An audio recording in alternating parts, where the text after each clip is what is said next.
นสมมันจะมีธรรมศาสตร์สวยงามหลาย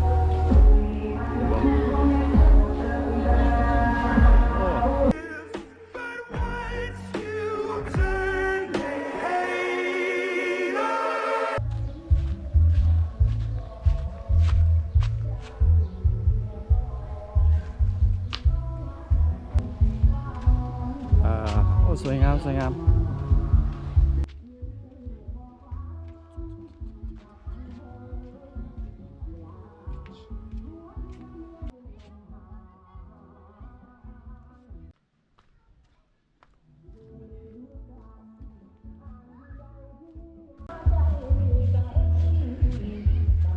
อยู่ที่ดอนสม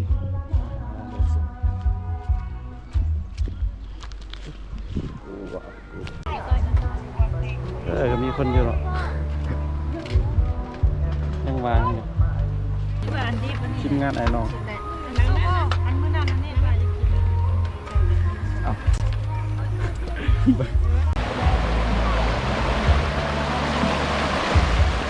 เที่ยวที่ดอนสม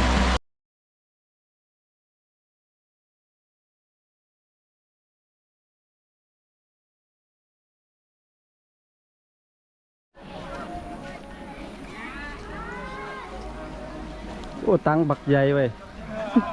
คือ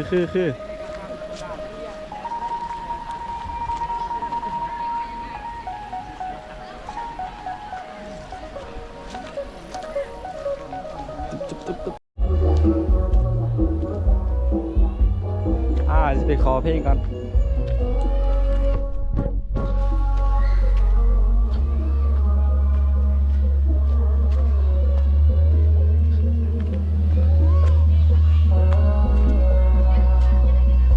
ดีขอเพลงแน่ว่าอะไรนี่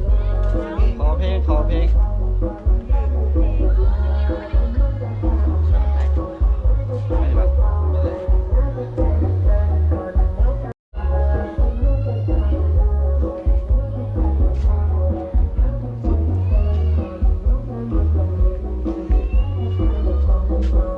เ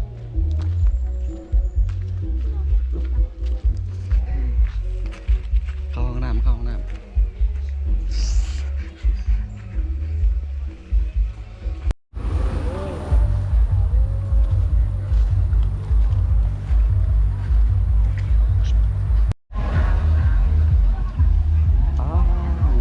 สวยงามมีคนมาเลาะหลายเนาะดอนสมโดยประมาณสวยงามบอลลินนำเป็นได้บอลลินนำปะบอลลินนำไม่อะบอลลินนำปะงามอ่ะรถนำจากบ้านบอก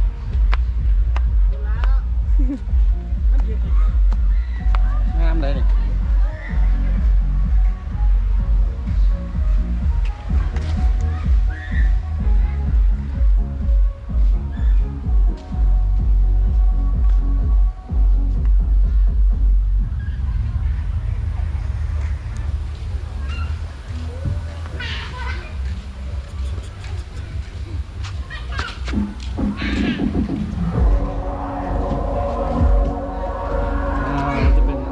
ดอนสมมันจะมีธรรมศาสตร์สวยงามหลาย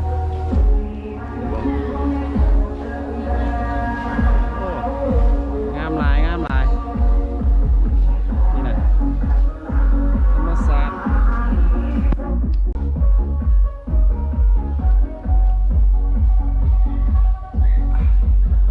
ตัวนี้จะเป็นโซนสั่งอาหารนะครับวันชีวดีเจที่นี่อาหารโดยประมาณนั้นเครื่องดื่มขายเครื่องดื่มมีอย่างต่างๆโดยประมาณงามเนาะไป